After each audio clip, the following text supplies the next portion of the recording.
In the middle of the night, Eric Burdon's eyes snapped open. He couldn't remember how he'd gotten there. The air was heavy with incense. His body felt numb.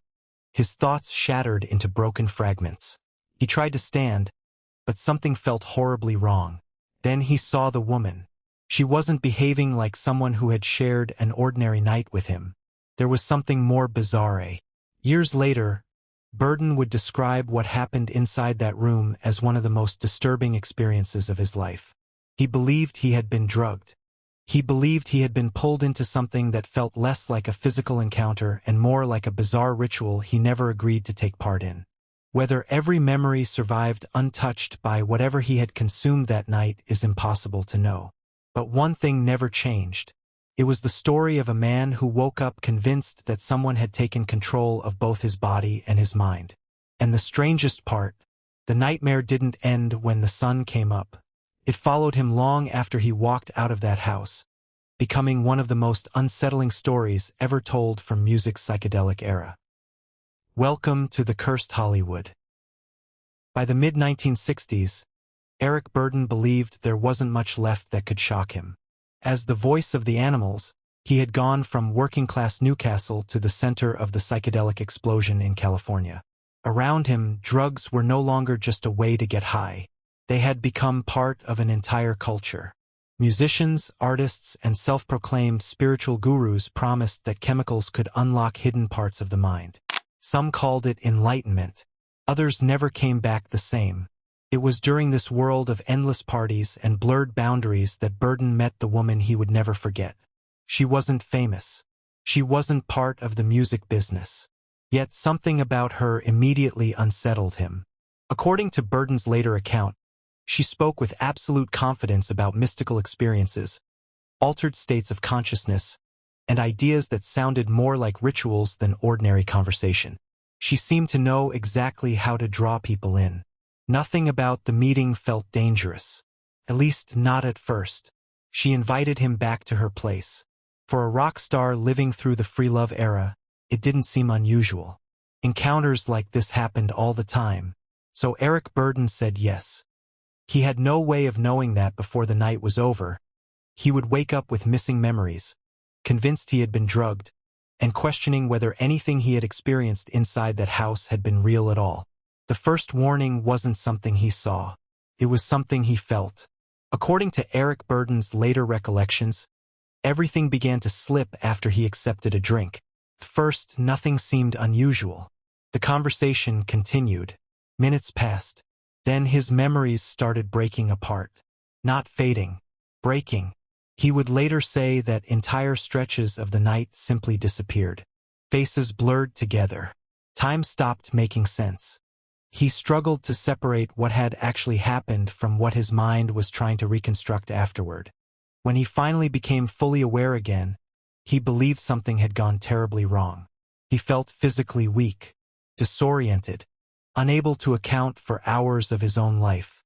Burdon later said he became convinced that he had been drugged without his knowledge. What disturbed him even more were the fragments that slowly returned. He remembered the woman. He remembered behavior that he later described as ritualistic and deeply unsettling. But the more he tried to fit those memories together, the less certain he became about where reality ended and the drug-induced haze began. For the rest of his life, he would insist that whatever happened inside that house was unlike anything he had experienced before, or ever wanted to experience again.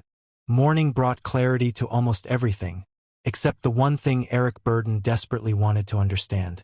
According to Burdon's later account, he left the house carrying far more questions than answers. The strongest feeling wasn't embarrassment.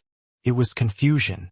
He kept replaying the night in his head, trying to recover memories that refused to return in a complete sequence. Certain images remained vivid. Others were gone entirely. That combination disturbed him more than anything else. Years later, Burdon said he believed he had been drugged, and that belief became the only explanation that made sense to him. He felt that his memory had been interrupted rather than simply clouded. What had happened during those missing hours, he could never reconstruct with complete certainty. He also described fragments of behavior that struck him as deeply bizarre and unlike anything he had encountered before. In interviews and later retellings, he characterized the experience as unsettling, surreal, and ritualistic. Whether every detail reflected objective reality or a mind affected by whatever he believed he had consumed remains impossible to establish today. That uncertainty is exactly why the story has survived. It sits in an uncomfortable space between documented history and personal testimony. No police investigation established what happened inside that house. No independent witness publicly confirmed Burdon's recollections.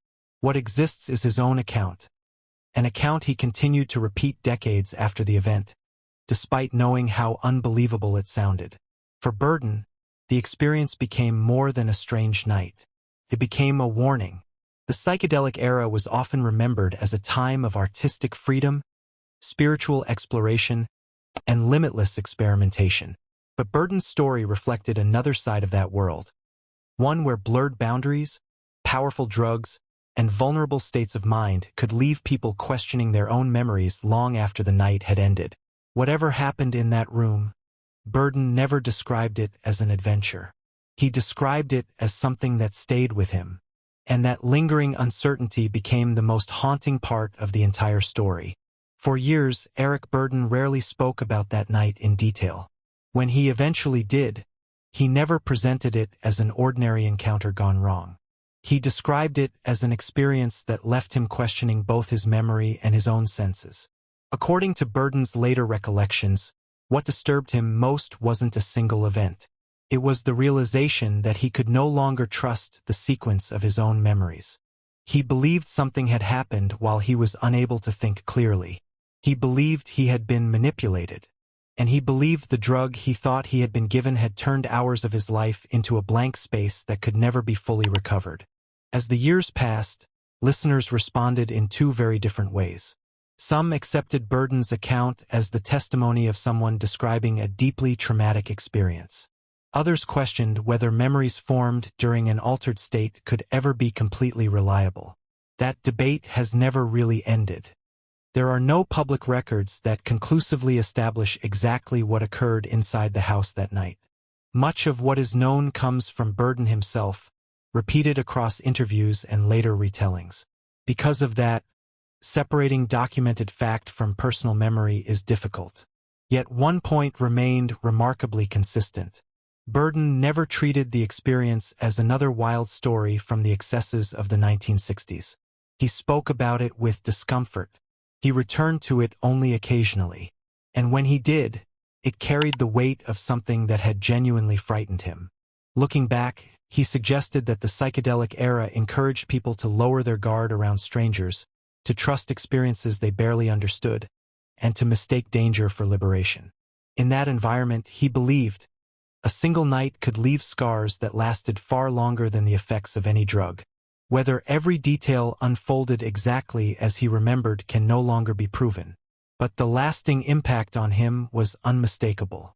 The memory refused to disappear, becoming one of the strangest and most unsettling stories ever associated with one of rock music's most turbulent decades. What happened that night might have faded into another unbelievable story from the psychedelic era. Instead, it followed Eric Burdon for decades. Every time he looked back on the 1960s, the memory seemed to return. Not as a colorful anecdote, as a warning. The decade is often remembered through photographs of peace signs, flower crowns, sold-out concerts, and endless creativity. But behind that image was another world entirely.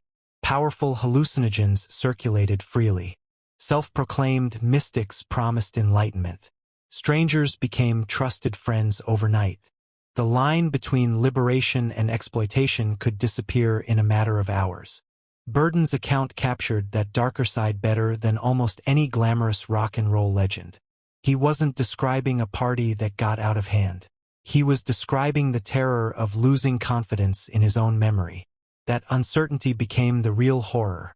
People often ask whether he ever discovered exactly what had happened. The answer is no. No witness ever stepped forward with a complete explanation. No public evidence surfaced that could reconstruct the missing pieces. The questions remained exactly where they had begun. What had he been given? How much of what he remembered had actually happened? How much had been distorted by whatever he believed he had consumed? Those questions have never received definitive answers. That is why the story continues to divide listeners even today. Some hear the account of a man describing a traumatic experience that stayed with him for the rest of his life.